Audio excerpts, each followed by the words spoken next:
Hello you guys, welcome back to my channel. So today we have to tackle the vegetable garden, and I mean tackle because things are very overgrown. I was just gone for 3 weeks. I got back yesterday and this is what I'm left with. I knew I was going to be left with a jungle and there was going to be a lot of work to do because as you know, if you've watched my other vegetable videos, I am planting very, very closely in this vegetable garden on purpose. I'm not following plant spacing rules, but in order to keep up with that, you really need to prune and you really need to harvest and you really need to train up a trellis. Well, my tomato plants, as you will see, broke the clips that I was using. So they weren't climbing up the trellis, or at some point fell in the last, I think, 10 days, because I had a friend come and send me pictures and they weren't like this 10 days ago. So things have grown insane amounts, but things are covered by other things such as tomatoes or tomatillos or things like that. So that's what the plan is today. We are going to take out some kale. We're going to do a bunch of things. Before I left, so I was actually on vacation for 2 weeks in Ireland. So this working in 83 degrees is going to be a little bit hard for me starting out. Luckily it's cloudy today, or mostly cloudy. I do have my big hat on and my UPF 50 shirt, but I'm in shorts, and we're gonna probably sweat tackling these tomatoes, because in Ireland it was like 60, you know. Let me show you the state of the garden and what we have ahead of ourselves. So this is the garden. As you can see, I couldn't help myself yesterday. I was pulling a few things out. I wanted to mainly wait for you guys to do this, but I did harvest some kale and some Swiss chard yesterday for an omelet for last night and for today, because you know, when you get back from a trip for 3 weeks, you don't have any groceries, but there's groceries right here, you know. I had eggs in the fridge, so I just made an omelet. So first things first, these marigolds, I didn't realize. I knew they were like cut marigolds, but I didn't realize how big they were gonna get. There's probably 3 in each bed. We're gonna put that down to maybe 1 in each bed, because of the absolute substantial size of these. So the other 4 will be moved to other places in the garden. Some things we're going to be leaving are stuff like this, which is cilantro going to seed, great for pollinators, great to get new seed for next year. We do have some beans and things growing, which is amazing. I did start some seeds while I was gone, some squash and a lot of beans. I tried to do eggplant and things, but I think the eggplant seeds probably got overtaken.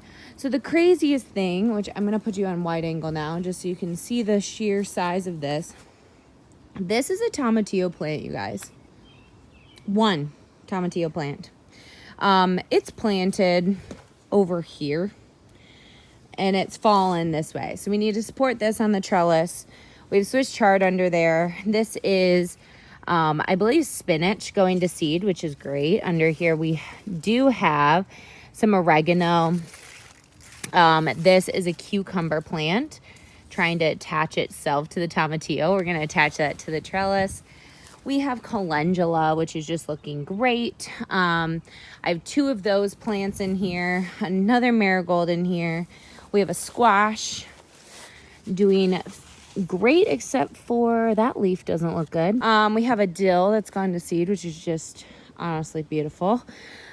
Again, get some dill seed. We have a bean, and here are the tomatoes I was talking about falling over. I really hope this didn't snap or anything. We do have tomatoes on here growing. Under there are chives. We have another tomato that fell that way, so it's all over here. We have kale in the middle, and under here are peppers, so we need to address that. I don't know. I'm a little confused as to what's what, but we're going to figure it out. So there's tomatoes overcoming this area. I really hope we can do this without breaking as much leaves as possible, or stems as possible. We have these beautiful babies in here.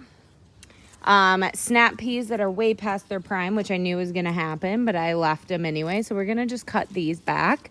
That's probably the first order of business, and then we'll try to get these going up the trellis. So it looks like the cherry tomatoes over here are doing okay, and then the beefsteak over here are doing okay. And then on this side, it's a little bit better because the tomatoes didn't fall over this way. So we do have peppers being grown over here, which is amazing. We still have beautiful, ginormous green onions over here. And yeah, stuff over here is doing a little bit better. It has a little bit more space than it does over there.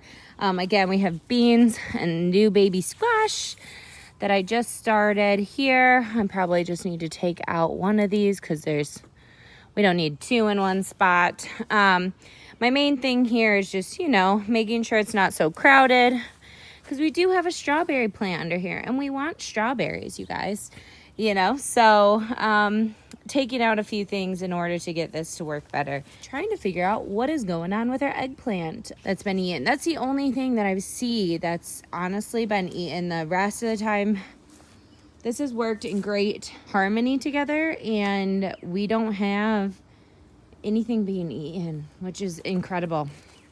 Another tomatillo plant. This one's a little bit more manageable. This one does have a few, holes in the leaves and stuff, but I wouldn't say it's being like eaten, so I'm gonna just keep an eye on this one. So I'm gonna set up the camera and try to show me wrangling these tomato plants. And what I'm gonna use is good old-fashioned twine. I'm also going to spray things with some peppermint Castile soap. I used Dr. Bronner's. I think it was like a tablespoon with water before I left. I'm going to do that again just as a preventative. Got my clippers to clip off some stuff that I will need to, and then gloves, and of course my trusty Diet Coke.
All right, so this left garden bed is almost done. The last thing to do is really get the cucumbers up this front trellis, and then also get out at least 2 of the marigolds, if not all of them. I haven't decided yet what I'm gonna do, because they're just ginormous, and especially these ones are around our strawberries, and I don't want that. And then I think same over here. Yeah, we have strawberries right here.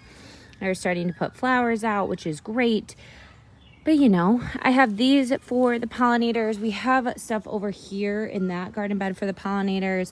I do have a calendula in each bed, and I might add some smaller things. I just didn't know that these got so big. I might add like small marigolds. I just like that these are like a creamy yellow versus the bright orange or red or whatever. Things are looking good. I had to cut a lot of stuff, you guys, a lot. Look at this whole pile here. We only had one casualty, like actual real casualty. Obviously, I still have this garden bed to do. This one looks so much better. You can actually breathe, other than the marigolds. But this lemon balm is now uncovered, doing great. This is the only casualty. This tomato broke off right here. And oh, it was so sad. So there's only a couple tomatoes on it now, but you know what? You'll win some, you lose some. And I have 4 tomato plants on this trellis, so I think I'm okay. And that one is supposed to be aroma, I thought, but it doesn't look like aroma. So I think I still will maybe trim these a little bit more, but we at least have them up the trellis. We have tomatoes growing, so that's the good thing. I don't see any romas on this trellis yet, but over here, I thought I saw some romas when I was digging around, so that's exciting. Maybe it was over here. Oh yeah, these look like romas.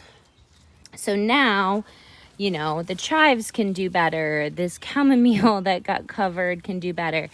I have a little baby eggplant seedlings. I need to stake up the zucchini, but everything is like uncovered now and it can breathe and grow. The eggplant here, the peppers, which are very spindly because they didn't have enough light, but that's okay. And then we've got the tomatillos. Did pull out a couple Swiss chard plants just to give everything some room because I really want the peppers to get big. I have 3 Swiss chard plants. That's plenty.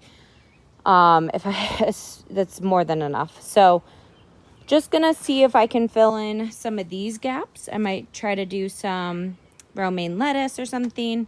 Here we shall see. What is that kind of bug? I don't know. I might go smush it.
Wow, this is so much better.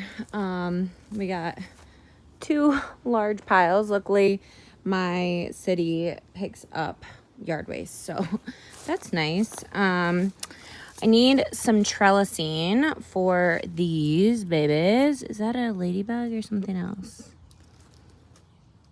Be a ladybug. For the zucchini, need like just a stake and they should be fine. But the tomatoes have so many tomatoes on them. We've got so many buds on the tomatillos. Same with the peppers. I'm feeling really good about everything. Beans are starting to grow. I did have some basil that I planted and thyme coming up. The thyme is struggling because it was covered. I need to like cut some of these back. That's a bean. And then, you know, take out some of the marigolds and the calendula so there's more room. And then I might plant some more seeds because we have space now. Like I tried to do a zucchini over here, that didn't work. I tried to do beans over here, that didn't work. This back area is where a lot of things need help. We do have some eggplant coming up that I did start from seed, so that's good. And then I think this is baby chamomile, so that's good as well. Oh, I need to cut this parsley, but look at all these romas. 1, 2, 3, there's a bunch right there, bunch right there, bunch right here. Tons of romas coming, tons of cherry tomatoes coming, beefsteak as well on the other side. Where's that? Roma's there. Where are the beefsteak? Oh yeah, right here as well. So I can't wait to have fresh tomatoes, fresh peppers, and zucchini from the garden. Look at all these tomatoes, you guys. You see them all? So for some reason, I think what happened potentially is I got my Roma tomatoes from an FFA program. And I think there might have been a mix-up because this side has no Romas. We only have a beefsteak, another one, and then cherry. And there might be one Roma in here that just hasn't put on fruit yet, but I don't really know, which is okay with me. I mean, as long as I have tomatoes, I really didn't need 8 plants, but we have 8 plants. And I might come in and prune more because I want to keep these decently tidy, and then they're going to grow up the trellis. And then we will tomorrow take out these marigolds and plant them somewhere else in the garden. Look at this pile. And I'm also going to be starting composting soon. Obviously, I can't put all this in the composter, but it's exciting. Look at this mint. I should make something with this. Oh, it smells so good. Things are doing good, guys. Look at this lantana. It's actually doing really nice. So anyway, that's it for today's project. I have so many things to catch up on, so much deadheading in the garden. Being gone for 3 weeks, things grow a lot. So I hope you guys liked the video. If you did, give it a thumbs up, and I hope this gives you a little bit of inspiration for your vegetable garden, as well as the fact that things can always be fixed. It's kind of how I deal with things. I wasn't gonna not go to Ireland for 2 weeks, you know, and not be away for 3 weeks from the garden. You gotta live your life. So we still have the literal fruits of our labor going on here, and it'll recover because it's early in the season. So I hope you guys enjoyed it, and I'll see you guys in a video very, very soon. Bye, guys.